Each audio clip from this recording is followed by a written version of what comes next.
बता रहा हूँ। क्या आप लोग जानते हैं कि धर्म बड़ा है या कर्म? धर्म बड़ा है या कर्म? बोलिए आप लोग क्या बड़ा है, धर्म या कर्म? कोई भी व्यक्ति बोले, एक व्यक्ति बोलो, कोई नीचे वाले नहीं बोल पा रहे हैं। अच्छा बोले तो महाराज जी, क्या बड़ा है? कर्म। कर्म बड़ा है, लेकिन मैं कहता हूँ धर्म बड़ा है। आइए आपको हम विश्वास दिलाते हैं, आपके डाउट क्लियर करते हैं। जो आपके मन में शंका है कि धर्म बड़ा है कर्म, उस शंका को हम दूर करते हैं। ये जरूरी चीज है, सबको पता रहना चाहिए कि धर्म बड़ा है या कर्म। कर्म किसे कहते हैं? जो हम कार्य करते हैं उसे ही कर्म कहते हैं। हम मदिरा पान कर रहे हैं उसे भी कर्म कहते हैं। अपने से बड़े को हम कुछ उल्टा सीधा अपशब्द बोल रहे हैं उसे भी कर्म कहते हैं। कर्म उसे भी कहते हैं ना, कि नहीं कहते हैं? ये पेड़ है, अगर इस पेड़ को हम काट डालें तो ये भी कर्म ही है। कर्म तो हम कर रहे हैं ना। लेकिन धर्म हमें सिखाता है कि क्या सत्कर्म है, क्या दुष्ट कर्म है। तो सबसे बड़ा कौन हुआ? धर्म। अभी और इसके बारे में बता रहे हैं। एक बार आपको विश्वास पड़े या ना पड़े, लेकिन 4-6 प्रूफ आपको मिल जाएंगे किसी बात का, तो आपको विश्वास पड़ जाएगा। तब आपको विश्वास पड़ जाएगा। धर्म हमें क्या सिखाता है? हमारे धर्म से मुझे किस चीज की प्राप्ति होती है? हमारे सतग्रंथ से हमें किस चीज की प्राप्ति होती है? धर्म तो हमारा यही सिखाता है कि प्रातः काल उठ करके माता पिता का पैर दबाओ। क्या सिखाता है? कि प्रातः काल उठ के रघुनाथा, प्रातः काल उठ के रघुनाथा, प्रातः काल उठ के रघुनाथा, प्रातः काल मात पिता गुरुना वही माथा, मात पिता गुरुना वही माथा, मात पिता गुरुना वही माथा, मात पिता गाते हुए प्रातः काल उठ के रघुनाथ, प्रातः काल उठ के रघुनाथ, ओ मात पिता गुरुना वही माथा, मात पिता गुरुना वही माथा। बोले श्री कृष्ण भगवान की जय, श्री रामचंद्र भगवान की जय। क्या सिखाता है हमारा धर्म? कि प्रातः काल उठ करके अपने माता पिता का पैर छुओ, अपने से बड़ों से आदर सम्मान से बात करो। जो हमसे बड़े हैं उनसे हम आदर सम्मान से बात करें। अब हमारे पिताजी हैं तो उनको यार कह करके बात ना करें, का हो ये कह करके बात ना करें। ये हमारा धर्म सिखाता है कि पिता हैं तो उन्हें पिता कह, उनसे पिता कह करके बात करो। चाचा जी हैं तो चाचा जी कह करके बात करो। दादाजी हैं तो दादाजी कह करके बात करो। अब दादाजी का कुछ नाम है तो नाम लेकर के बोलोगे का हो फलाने, यहाँ ये सही है, ये उचित नहीं है। ये क्या सिखाता है? हमारे धर्म सिखाते हैं। हमारा धर्म यह सिखाता है हम लोगों को हरदम अधीन रहना चाहिए। हम लोगों को स्वतंत्र रहना चाहिए या अधीन? किसी के अधीन रहना चाहिए? बताइए आप लोग, स्वतंत्र रहना चाहिए, स्वतंत्र रहना बढ़िया है या किसी के अधीन? अधीन रहना बढ़िया है। लेकिन किसके? नारायण के, हमारे शास्त्रों के अधीन हमें रहना बढ़िया है। देखिए सुकनखा जब आई थी तो भगवान राम से क्या बोली कि तुम सम पुरुष न मोहि सम नारी। क्या बोली? कि तुम सम पुरुष न मोहि सम नारी। कहते हैं कि मुझसे विवाह कर लीजिए, न तुम्हारे जैसा कोई पुरुष है न हमारे जैसी कोई नारी है। इतना सुन करके भगवान बोले कि देखिए मेरा तो विवाह हो गया है, मेरा तो विवाह हो गया है, तुम मेरे भाई से बात करो, शायद वह तुमसे विवाह कर ले।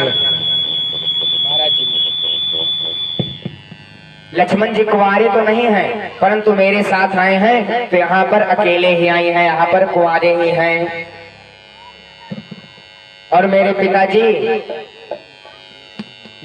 की 4 पत्नी थी, अगर मेरा भाई चाहे तो आपसे विवाह कर सकता है, परंतु मैं नहीं करूंगा। इतना सुन करके लक्ष्मण जी के पास जाती हैं और उनसे बोलती हैं। तो लक्ष्मण जी कहते हैं कि तुम कैसी यह बात कर रही हो? तो फिर सुगनखा कहती हैं कि तुमने ही तो कहा था, आपके भैया ने ही कहा था कि जा करके मेरे भाई से पूछ लो, इसलिए मैं चली आई। अच्छा ये बताओ कि लक्ष्मण जी ने नाक ही क्यों काटी, हाथ क्यों नहीं काटे, पैर क्यों नहीं काटे, नाक क्यों काटी लक्ष्मण जी ने? यदि हाथ काटते तो समाज में सब ये कहते कि वहां पर गई थी और लक्ष्मण जी ने इनका हाथ काट लिया। पैर काटते तो सब लोग यह कहते कि हाँ वहां पर गई थी और लक्ष्मण जी ने इनके पैर को काट लिया। परंतु जब लक्ष्मण जी ने नाक काटा तो वो जहां जहां जाएंगे सब यही कहेंगे कि कहीं न कहीं ये नाक कटवाने गई थी, वहीं पर इनकी नाक कटी। ये गलत है ना। हमारे सास देखिए, माता सीता चाहती तो लंका में विवाह नहीं कर सकती थी, कर सकती थी ना, परंतु वो स्त्री कौन सी है कि एक धर्म एक व्रत नेम, काय वचन मन पति पद प्रेम। इस प्रकार से है वो। शास्त्र हमारे क्या कहते हैं, स्त्रियों को क्या कहते हैं कि अपने पति के अलावा दूसरे पति को देखना भी नहीं चाहिए। खाली स्त्रियों को ही नहीं, पुरुषों को भी शास्त्र कहते हैं कि विवाह हुआ रहे या ना हुआ रहे, विवाह जब तक ना हुआ रहे तब तक सभी को अपने बहन के नेत्र से देखना चाहिए। जो भी आपको दिखाई पड़े सबको अपनी बहन समझना चाहिए, जो उनसे वृद्ध है उनको अपनी माता समझना चाहिए, सबसे एक संबंध से रहना चाहिए। विवाह के बाद में भी अपनी स्त्री के अलावा दूसरी स्त्री चाहे कितनी भी खूबसूरत हो, कितनी भी खूबसूरत हो, परंतु उसके प्रति अपना नेत्र नहीं डालना चाहिए। उसको अपने बहन के समान ही मानना चाहिए, अपने माता के समान ही मानना चाहिए। यह हमारा धर्म सिखाता है। माता सीता क्या है कि धर्म के अधीनस्थ तो हैं, वो धर्म के हिसाब से जी रही हैं, कर्म के हिसाब से नहीं, धर्म के हिसाब से। कर्म भी धर्म का एक हिस्सा है, वो आज धर्म के हिसाब से जी रही हैं, धर्म के हिसाब से लंका में रह रही हैं। और सुगनखा क्या किया कि अपने धर्म को भूल करके खाली कर्म में लग गई, खाली कर्म में लग गई, इसलिए आज उनको यह दंड मिला। सुगनखा के पति का नाम था, सुगनखा के पति का कोई नाम जानता है? कोई नहीं जानता। उनका नाम था विद्युत द्रव। सुगनखा के पति का नाम था। सुगनखा के जो पति थे वो बहुत ही बलवान थे।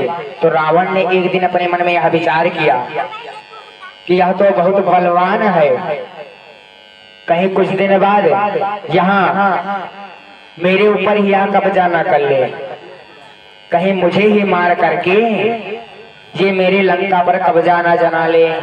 इसी चिंता में उन्होंने अपने जीजा जी को मार डाला, अपने जीजा जी का संहार कर डाला। इस पर सुगनखा बहुत रुष्ट हो गई और कहा, और सुगनखा उसी दिन से लंका में प्रवेश नहीं की, लंका के बाहर ही रहने लगी। और जिस दिन उनकी नाक कटी उस दिन लंका में उन्होंने प्रवेश किया और यह अपने मन में विचार किया कि प्रभु राम, आपका भी दुश्मन रावण है और मेरा भी दुश्मन रावण, क्योंकि उसने मेरे पति को मार डाला था। सुगनखा भी अपने बड़े भ्राता को अपना दुश्मन मानते थे। हजारों दुश्मन आपके हो जाएं, कोई फर्क नहीं पड़ना, किसी भी प्रकार की दिक्कत आपको नहीं होगी। हजारों दुश्मन हो जाएं, लेकिन अगर अपने घर में ही, अपने परिवार में ही एक भी दुश्मन हो जाए तो नाना प्रकार के कष्ट आ सकते हैं। अपने घर में ही यदि एक दुश्मन हो जाए, रावण की मृत्यु क्यों हुई? क्योंकि विभीषण राम से जाकर के मिल गया था। अगर विभीषण न गया होता तो रावण की मृत्यु न हो पाती। यदि अपने जो अपने हैं, यदि वह साथ छोड़ दें, वह आपके शत्रु हो जाएं, तो उससे बड़ी शत्रुता और कोई नहीं है। और शत्रु कब बनते हैं? आप लोग ध्यान से सुनिएगा। ये 4 लोगों की कहानी है। 4 व्यक्ति थे, चारों साथ रहते, साथ खाते, साथ पीते, साथ में ही हर कार्य करते। जितने भी कार्य हैं प्रत्येक के सब कार्य वह साथ में ही करते। पढ़ाई भी साथ में ही करने जाते, साथ में जाते, साथ में आते। धीरे धीरे समय बीतता गया। कुछ दिन बाद उस चारों में से एक लड़के ने अपना व्यवसाय चालू कर लिया। उन लोगों से कहा कि देखिए भाई, मेरे घर में कोई कार्य करने वाला है नहीं, अब मैं कुछ ना कुछ करूं, नहीं तो मेरा घर किस प्रकार चलेगा। और वह अपने व्यापार में लग गया। व्यापार करते करते वह बहुत आगे बढ़ गया। और जो वो 3 बचे हैं ना, अब क्या हुआ कि जब वह व्यापार में लग गया, व्यापार उसका आगे बढ़ गया, तो जैसे ही आदमी आगे बढ़ते जाता है उसी प्रकार से उसके पास टाइम नहीं रहता है। और आज जब उसके मित्रगण आते तो वह उनसे ज्यादा देर मिल नहीं पाता, ज्यादा देर बात नहीं कर पाता, हरदम अपने कारोबार में जुटा रहता। तो वह तीनों उसके धीरे धीरे दुश्मन बन गए। कि बताओ, जब इसने बिजनेस अपना प्रारंभ किया था तब हम लोगों ने ही सहयोग किया था, हम लोगों का ही योगदान था। आज देखो ये किस प्रकार से हो गया। और उसके दुश्मन बन गए वह तीनों जलन रखने लगे, ईर्षा भाव रखने लगे। और उन्होंने क्या उपाय किया कि जो कार्य करता है यही कार्य हम तीनों मिल करके पुनः प्रारंभ करेंगे। ये कार्य हम तीनों मिल करके पुनः प्रारंभ करेंगे। शायद इससे इसके कस्टमर कटने लगे। अगर ये 10 रुपए में कोई सामान दे रहा है तो हम 8 में ही देंगे। इस प्रकार से वह करने लगे। मतलब अपने ही दुश्मन बन जाते हैं। यदि आप आगे बढ़ गए तो अपने ही आपके दुश्मन बन जाते हैं। इसलिए सदैव किसी को अपना नहीं मानना चाहिए, मानना चाहिए खाली गोविंद को अपना। गोविंद कभी भी आपके अनफल नहीं चाहेंगे। आपके बगल कोई बैठा है, पता नहीं उसके मन में क्या चल रहा है, आपके बारे में पता नहीं क्या सोच रहा है। ये सोच रहा है कि हम इनको पा जाएं, कहाँ इनको हम मार डालें। नाना प्रकार के दुश्मन हैं जो अपने मन में हरदम यही विचार करते रहते हैं कि कहाँ ये मिल जाए, कहाँ मैं इसको मार डालूं। इस प्रकार के व्यक्ति हैं। इसीलिए किसी पर भी आंख मूंद करके विश्वास नहीं करना चाहिए, किसी को भी अपना मित्र नहीं मानना चाहिए। कुछ लोग हैं जो आपका हित चाहते हैं, जैसे गुरु अंधकार से निकाल करके जो आपको प्रकाश की ओर ले जाए, जो आपके अंदर से अंधकार को निकाल करके आपके अंदर ज्ञान का प्रकाश भर दे। गुरु कभी आपका अनफल नहीं चाहेगा। गुरु क्यों कष्ट देते हैं? कष्ट इसलिए देते हैं कि बेटा तुम इतने मजबूत हो जाओ कि कभी कहीं भी रहो तो किसी भी प्रकार की कमी ना आने पाए। बहुत सारे लोग हैं जो हमसे ज्यादा उम्र के हो गए हैं, वो भोजन नहीं पका पाते होंगे, लेकिन आश्रम में रहने से एक लाभ हुआ, अपने गुरुदेव के शरण में रहने से एक लाभ हुआ कि मैं भोजन भी पका लेता हूँ, स्त्रियों का सब काम कर लेता हूँ, खाना पकाना, कपड़ा धुलना, हर कार्य कर लेता हूँ। तो इससे क्या है कि मैं कभी भी कहीं भी रहूं, किसी भी परिस्थिति में रहूं, मुझे ये तो नहीं विचार करना पड़ेगा कि अब नमक डालें कि अब मसाला, अच्छा इसमें मिर्चा भी पड़ता है कि नहीं, ये विचार नहीं करना पड़ेगा। ये विचार हमें नहीं करना पड़ेगा। इसलिए गुरु लोग कष्ट देते हैं कि आज तुम यही जो कर रहे हो, आज जो परिश्रम कर रहे हो यही आगे चल के आपको काम देगा। जितना चीज आप सीखे रहोगे, जितना ही आपके अंदर ज्ञान रहेगा, उतना ही आप आगे ही बढ़ते जाओगे। इसलिए गुरुदेव द्वारा कष्ट दिया जाता है। और माता पिता कभी आपका अनफल नहीं चाहेंगे, भले से डांटे बिगड़े बोले, लेकिन आपका अनफल नहीं चाहेंगे। कोई माता पिता ये चाहेगा कि मेरा पुत्र शराबी हो जाए, मेरा पुत्र दिन भर इधर उधर घूमता रहे, कोई काम ना करे। सब यही चाहते हैं कि मेरा पुत्र सबसे बढ़िया पुत्र रहे। अभी तक मेरे नाम से पिता यही चाहता है कि अभी तक मेरे नाम से ये जाना जाता था, परंतु मुझे भगवान ऐसा पुत्र दीजिए जिसके नाम से मैं जाना जाऊं, कि मैं यदि निकलूं तो सब लोग कहें कि देखो फलाने के पिताजी जा रहे हैं। इस प्रकार से पुत्र की इच्छा सब लोग करते हैं, परंतु आज के पुत्र लोग क्या हैं, उन्हें पिताजी से मतलब ही नहीं है। पिताजी अगर 15,000 कमा रहे हैं, उन्हें अगर 15,000 की मोबाइल चाहिए तो हमें चाहिए तो चाहिए 2 दिन के अंदर आ जानी चाहिए, आप चाहे जहां से ला करके दो। वो अपने मन में यह विचार नहीं करेंगे कि पिताजी कितनी मेहनत कर करके ला रहे हैं, रोज हमें भोजन दे रहे हैं, रोज पूरे परिवार की खर्चा उठा रहे हैं। यह विचार उनके मन में नहीं आएगा। यह विचार कब आएगा, जब खुद एक पिता बन जाएंगे तब। कब आएगा यह विचार मन में, जब खुद एक पिता बन जाएंगे तब यह विचार आएगा। इस प्रकार से यदि हम लोग धर्म के हिसाब से चलेंगे, धर्म के हिसाब से कर्म करेंगे, तब बढ़िया रहेगा। हाँ, कहा गया है कि कर्म प्रधान विश्व कई राखा, जो जस करें सो तस फल चाखा। जो जस करें तो जस करें, आपको करना क्या कहा गया कि जस करें सो वस फल चाखा, अर्थात जैसा आप कर्म करेंगे उसी प्रकार से फल की आपको प्राप्ति होगी। अभी आपकी युवा अवस्था है, आप अपने माता पिता की सेवा नहीं कर रहे हैं, माता पिता को घर से भगा दिए हैं, तो ये आप लिख करके रख लीजिए कि आपके बुढ़ापे में आपके पुत्र लोग आपको पानी के लिए नहीं पूछेंगे। यदि आपने थोड़ा सा कुकर्म किया है तो माता पिता का श्राप उसका दुगना फल आपको प्रदान करेगा। इसलिए अपने माता पिता की सेवा करनी चाहिए, घर में जो बूढ़ बुजुर्ग हो उनकी आज्ञा का पालन करना चाहिए।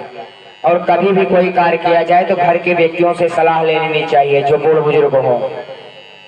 एक बुजुर्ग व्यक्ति थे, ट्रेन में सफर कर रहे थे, 12 नए युवक लड़के उसमें घुस गए और कुछ देर तो बैठे थे। उसके बाद अपने मन में यह विचार कर रहे हैं कि यार मजा नहीं आ रहा है, कुछ ऐसा किया जाए कि आनंद आ जाए, कुछ ऐसा किया जाए कि आनंद आ जाए। तो सभी मित्रगण कहते हैं कि क्या किया जाए ऐसा जिसमें आनंद की प्राप्ति हो। तो एक लड़का बोल रहा है कि चलो ठीक है, हम लोग चैन खींच लेते हैं, जो जुर्माना होगा 500 रुपया तो जुर्माना है, 500 दे दिया जाएगा, सब लोग डिवाइड करके दे देंगे। और जब जेल जाने की बारी आएगी तो उन्हें बूढ़े दादा को बता देंगे कि इन्होंने ही चैन खींची है ट्रेन की। तो जो बूढ़े दादाजी थे वह बहुत आज चिंता कर रहे हैं, बार बार कह रहे हैं, अरे बेटा मुझे क्यों फंसा रहे हो, इस वृद्धावस्था में मुझे पुलिस वाले ले जाएंगे, 4 डंडा मारेंगे, ऐसा क्यों कर रहे हो तुम। परंतु उन लोगों ने दादाजी की बात मानी नहीं, चैन उन्होंने खींच लिया। उसके बाद जब पुलिस फोर्स वहां पर पहुंची तो उन्होंने पूछा कि चैन किसने खींचा। तो दादाजी को सब बताने लगे कि इन्हें दादाजी ने खींचा है। तो जो तब जब पैसा डिवाइड वो लोग करने लगे तो पैसा जोड़ करके 1200 रुपए एक लड़के को दे दिए कि जब आएंगे यहाँ चेकिंग के लिए तो 500 रुपए इसी मन से निकाल करके दे देना। कोई 100 दिया, कोई 200 दिया, इसे 1200 रुपए हो गए। तो कहा कि तुम रखे रहो और जब आएंगे तो जुर्माना दे दिया जाएगा। और जब वहां पर पुलिस फोर्स पहुंची तो बोला कि दादाजी आपने क्यों चैन खींची, क्या कारण था। पुलिस वाले कारण पूछते हैं ना, क्या कारण था चैन खींचने का। तो दादाजी कहते हैं कि क्या बताएं बेटा, ये 12 युवक लड़के हैं, और मेरे पास 1200 रुपए थे, उसको भी छीन करके इस लड़के ने अपनी जेब में रख लिया, इसलिए मैंने चैन खींचा। अब मैं घर कैसे जाऊंगा? इतना सुन करके जो सिपाही लोग थे उन लड़कों को दो डंडा मारे और जितना भी पैसा था सब दादाजी को दिला दिए और दूसरे स्टेशन पर पुलिस वाले लेकर के उनको उतर गए और दादाजी खिड़की से बैठ करके ऐसे अपनी दाढ़ी को खजवा रहे हैं कि बेटा ये दाढ़ी बार इसे नहीं पक गया, हमने भी बहुत खेल किया है। यदि बूढ़ बुजुर्ग की सलाह से आप लोग चलेंगे तब कार्य बढ़िया होगा, क्योंकि हम लोगों को कम ज्ञान है और जो बूढ़ बुजुर्ग हैं उन्हें ज्यादा ज्ञान है, आप ज्ञान उन्हें ज्यादा है, इसलिए बूढ़ बुजुर्ग से हरदम सलाह लेनी चाहिए। बोलिए श्री कृष्ण भगवान की जय। एक माता जी हैं, आज उनका आखिरी टाइम आया है और भगवान से क्या कहते हैं, कहते क्या है आप लोग ध्यान से सुनिएगा। ओ भक्तों स्वर्गा से आयो है संदेश, बुलावो आग्यो राम को, जी हाँ बुलावो आग्यो राम को, राम को कि भक्तों स्वर्गा से आयो है संदेश, बुलावो आग्यो राम को, भक्तों यो है संदेश, बुलावो आग्यो राम को, जी हाँ बुलावो आग्यो राम को, हाँ बुलावो आग्यो राम।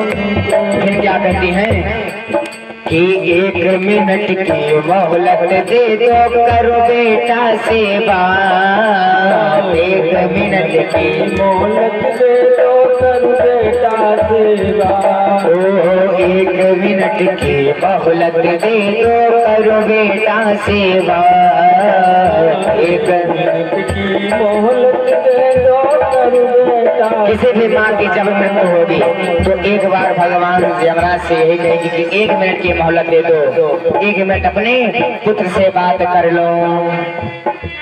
क्या कहती हैं कि भाई भाई संग में रहना, भाई भाई संग में रहना, जाना है सबको उसके पास, बुलावो आग्यो राम को, जी हाँ बुलावो आग्यो राम को, हाँ बुलावो आग्यो राम को, भक्तों स्वर्गा से आयो है संदेश, बुलावो आग्यो राम को, भक्तों स्वर्गा से गाते हुए हो 1 मिनट की मोहलत दे दो, करो बहू से बात, 1 मिनट की मोहलत दे दो, करो बहू से बात, हो 1 मिनट की मोहलत दे दो, करो बहू से बात, 1 मिनट की मोहलत दे दो, करो बहू से बात। क्या कहती है बहू से? यमराज जी से कहते हैं कि 1 मिनट की मोहलत दे दो, करो बहू से बात।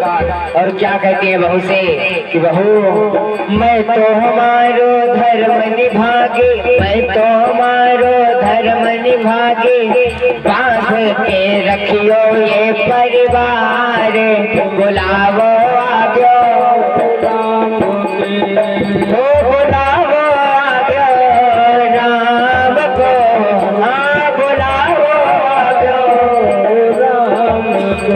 भक्तों स्वर्गा से आयो है संदेश, बुलावो आग्यो राम को, भक्तों से आयो है, बुलावो आयो राम को, 1 मिनट की मोहलत दे दो, करो पति से बात, 1 मिनट की मोहलत दे दो, करो पति से बात, 1 एक मिनट की मोहलत दे दो, करो कटे से बात। एक मिनट की मोहलत दे दो, करो कटी से बात। कहते क्या है कि रोली मोले चुंदरी मेहंदी, रोली मोले चुंदरी मेहंदी, मोतियन से भर दो मेरी मांग, बुलावो आगो राम को।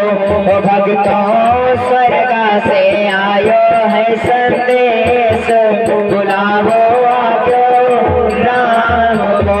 जी हाँ बुलावो आगो राम को, हाँ बुलावो आगो राम को।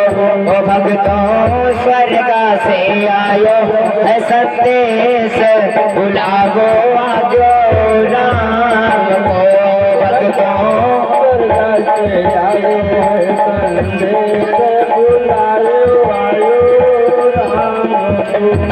एक मिनट की मोहलत मांगती है। यमराज जी 1 मिनट की मोहलत दीजिए।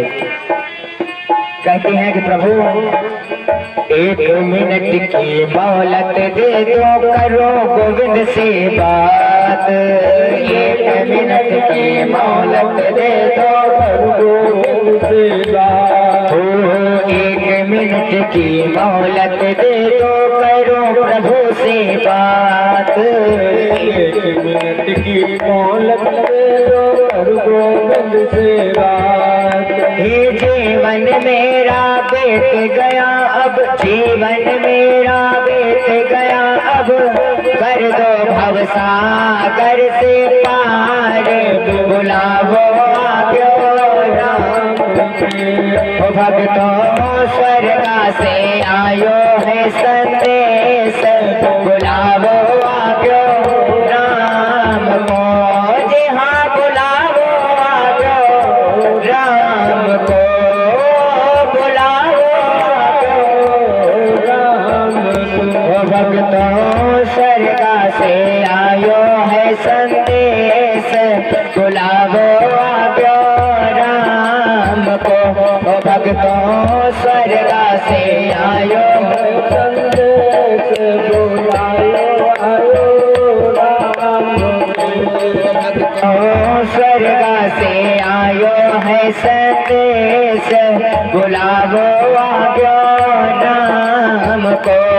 भक्तों स्वर्गा से आयो है संदेश, बुलाओ आयो राम को। बोले श्री कृष्ण भगवान की जय। श्री वाक्य विहार।